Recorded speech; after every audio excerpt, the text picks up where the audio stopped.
el Apocalipsis habla de la segunda venida de Cristo y cómo Dios separará a la humanidad en dos grupos. En Apocalipsis 20 dice que en el versículo 14 que por un lado están los que recibieron tronos y la facultad de juzgar, son los que no recibieron la marca en sus frentes ni en sus manos, y vivieron y reinaron con Cristo 1000 años. Y por el otro lado están los que describen en el versículo 15, que son los que no están escritos en el libro de la vida y fueron lanzados al lago de fuego. Estos dos grupos que describe el Apocalipsis coinciden totalmente con las enseñanzas de Cristo, el cual al hablar del tiempo del fin, como por ejemplo en Mateo 25, del 31 al 46, también mencionaba a dos grupos claramente diferenciados, los cuales separará a la derecha y a la izquierda. En el versículo 34 dice que a los de la derecha les dirá: vengan ustedes, a quienes mi Padre ha bendecido, y reciban el reino preparado para ustedes de la creación del mundo. Pero en el versículo 41, al otro grupo, Jesús le dirá: apártense de mí, malditos, al fuego eterno preparado para el diablo y sus ángeles. Casi todos los profetas que hablan del tiempo del fin explican también dos destinos muy diferentes para los seres humanos. Daniel 12:2 lo señala de una forma breve pero muy clara, al decir que los que duermen en el polvo de la tierra serán despertados, unos para vida eterna y otros para vergüenza y confusión perpetua. Así que, obviamente, para todos aquellos que tenemos fe en la palabra de Dios, se nos hace crucial comprender qué hay que hacer para estar del lado correcto. Cuando queremos decir que algo es importante, decimos que es cuestión de vida o muerte. Bueno, miren si comprender este tema será importante, que literalmente es cuestión de vida eterna o muerte eterna. Por eso este video es el primero de una lista de reproducción que se hace imprescindible y se llama el Plan de Salvación. Y como primer video de la lista he considerado oportuno empezar por el tema del perdón de Dios, porque el Plan de Salvación empieza así, con el amor infinito de Dios manifestado en su perdón. Empecemos.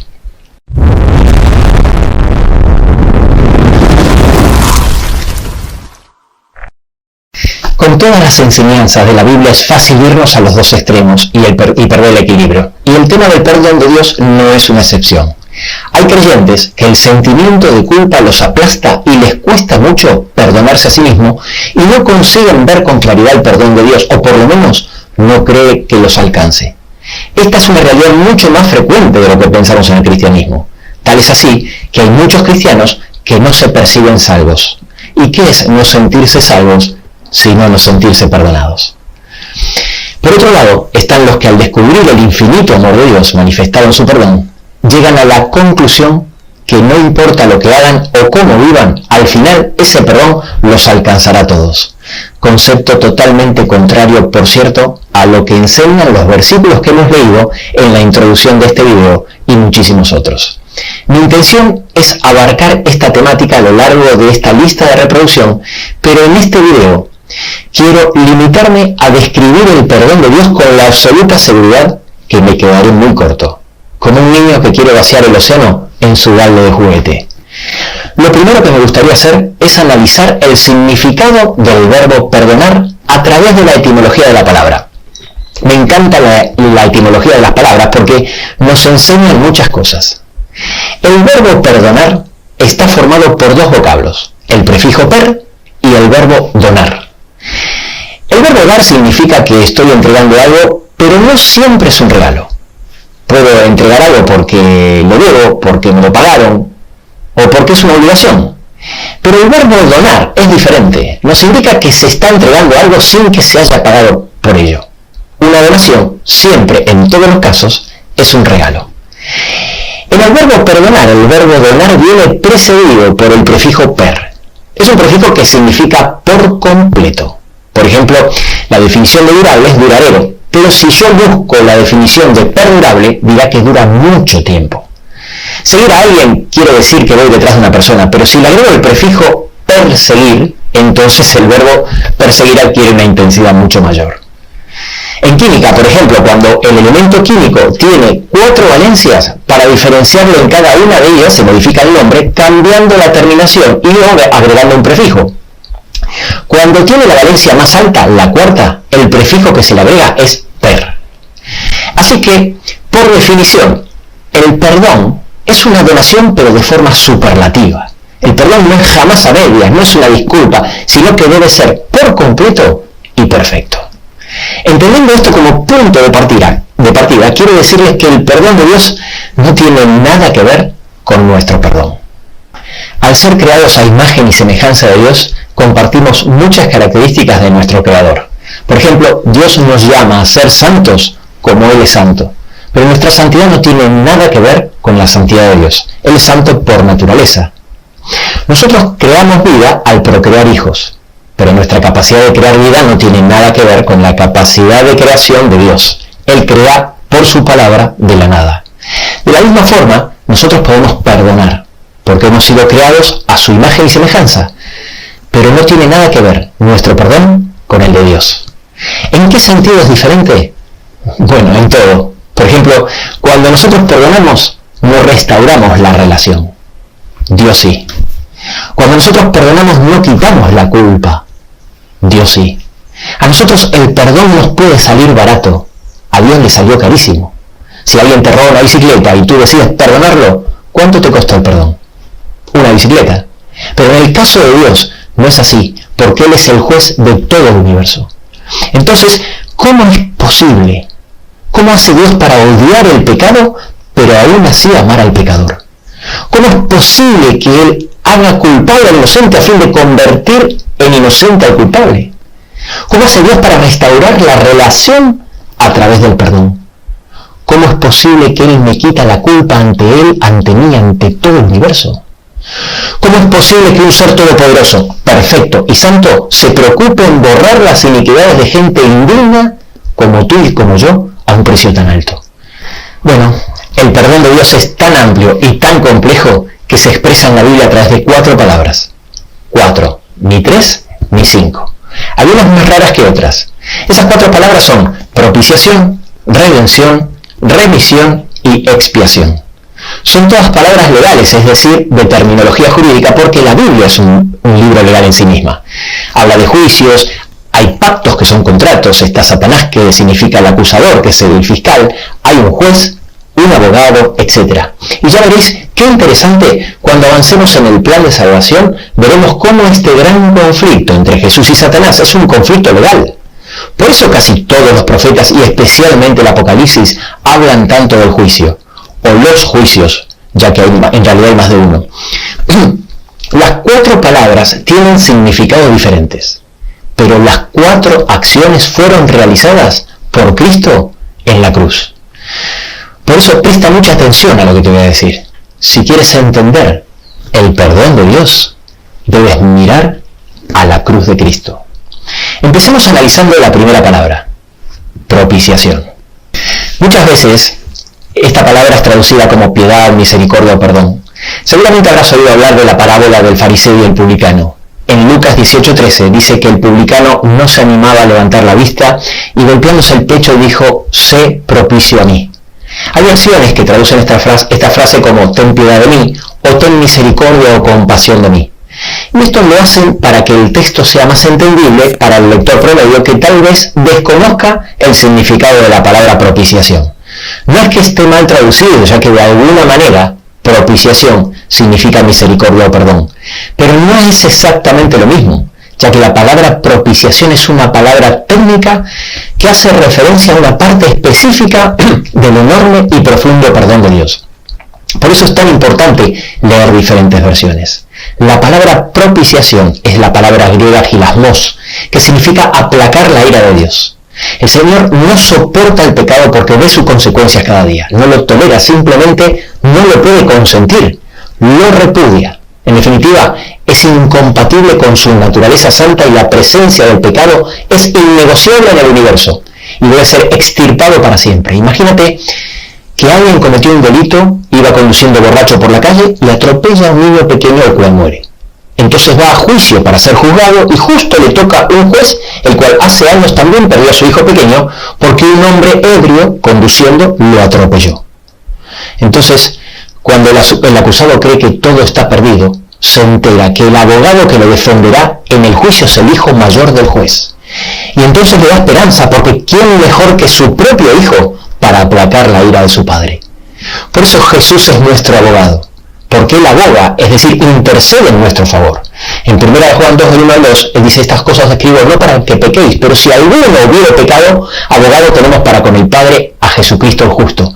Y Él es la propiciación por nuestros pecados. Usando aquí, Juan, la mismísima palabra hilasmos.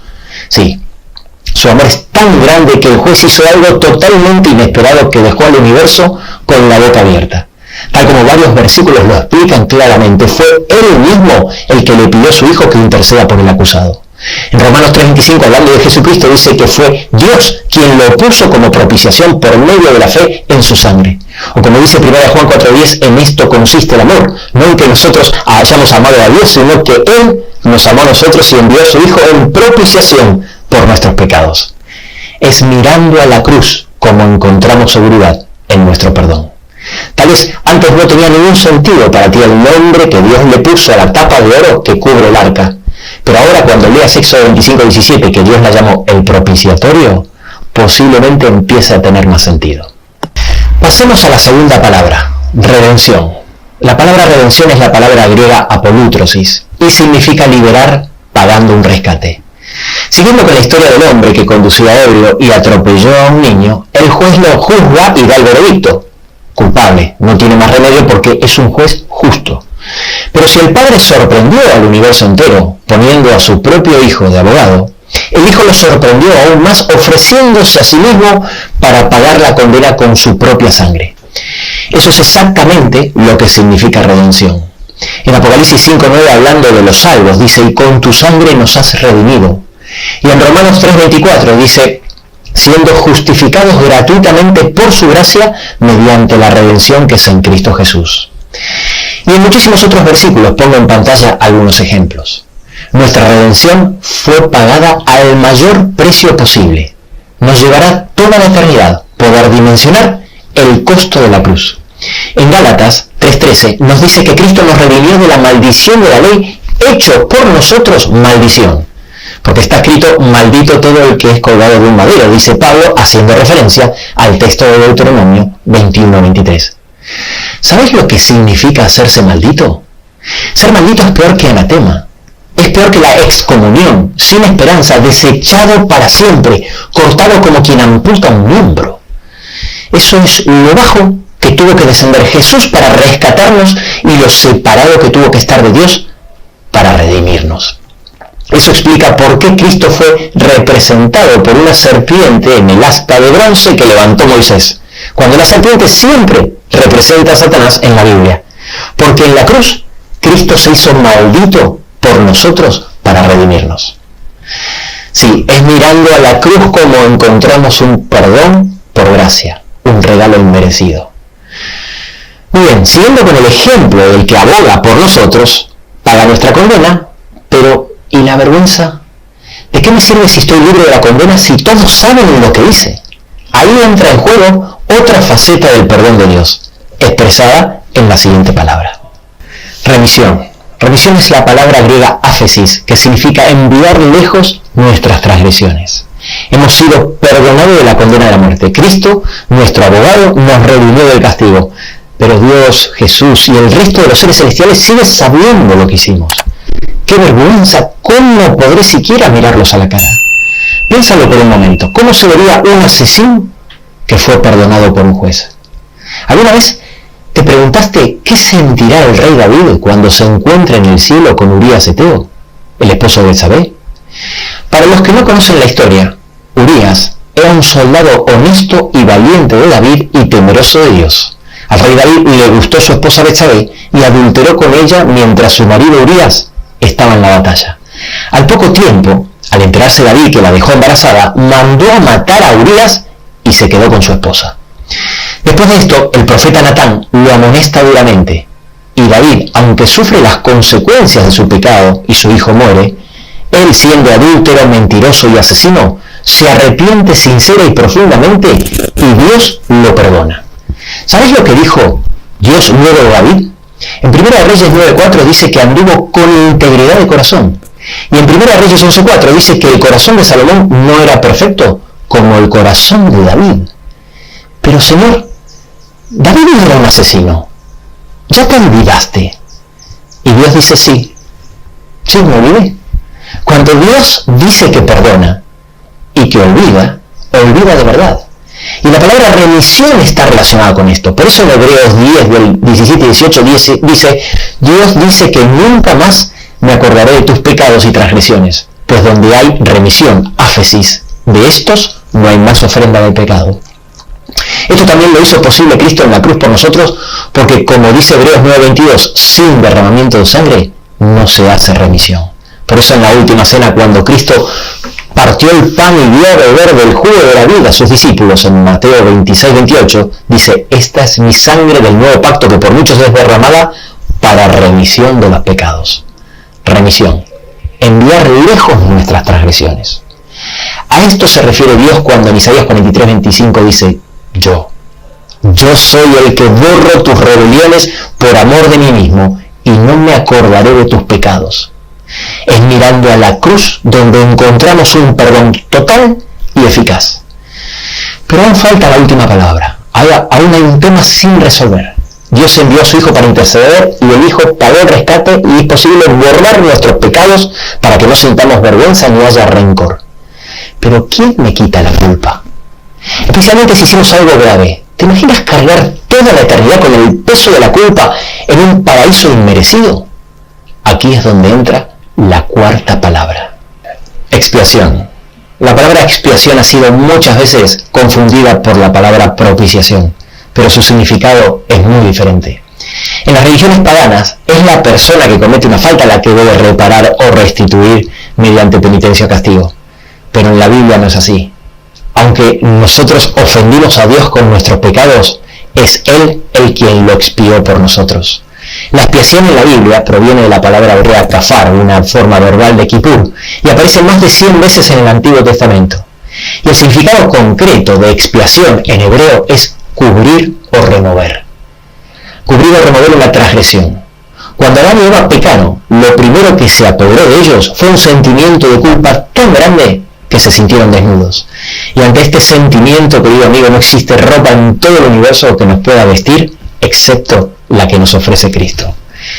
Es eso lo que justamente hizo nuestro amado Salvador. Él extiende un manto de justicia sobre nosotros y es la eficacia de su sangre la que cubre y remueve el pecado que nos impedía llegar a Dios.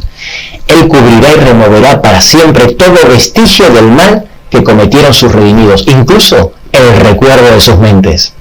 En Isaías 61:10 dice, en gran manera me gozaré en Jehová. Mi alma se alegrará en mi Dios porque me vistió con vestidos de salud y rodeóme de mantos de justicia. Y Romanos 4:7 dice, bienaventurados aquellos cuyas iniquidades son perdonadas y cuyos pecados son cubiertos. Es mirando a la cruz como encontramos un perdón absoluto. Lo que Cristo logró en la cruz es verdaderamente extraordinario y no tiene parangón. El tratamiento de nuestros pecados en la cruz es una obra cuyo diseño es divino y será tema de estudio en la eternidad. Y recuerda que en la comprensión de este tema más que nunca puede estar la salvación eterna tuya y la de tu familia. ¿Sabes por qué? Porque la salvación está en la cruz de Cristo.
you are doing hard work to make things possible.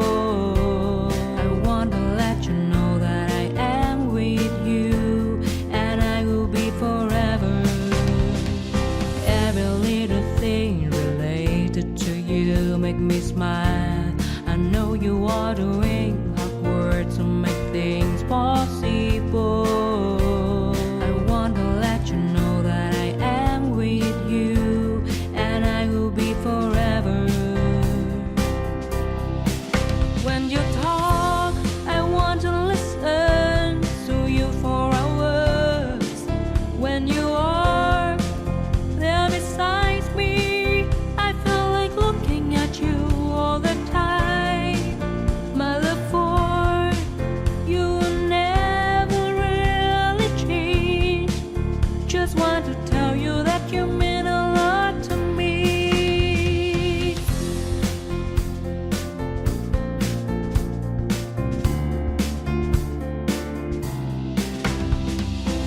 Every little thing related to you make me smile.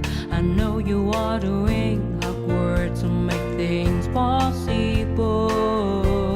I want to let you know that I am with you, and I will be forever.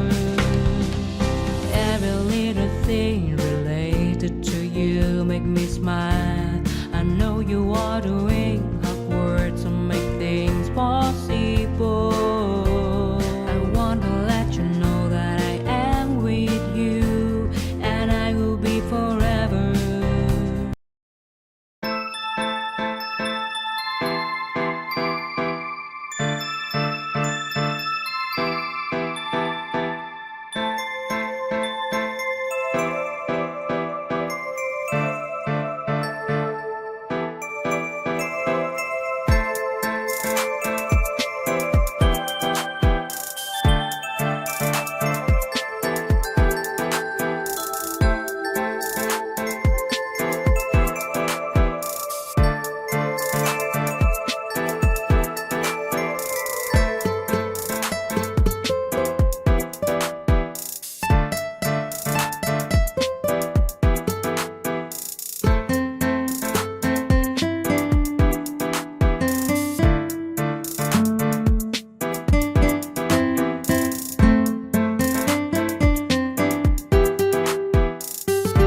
Thank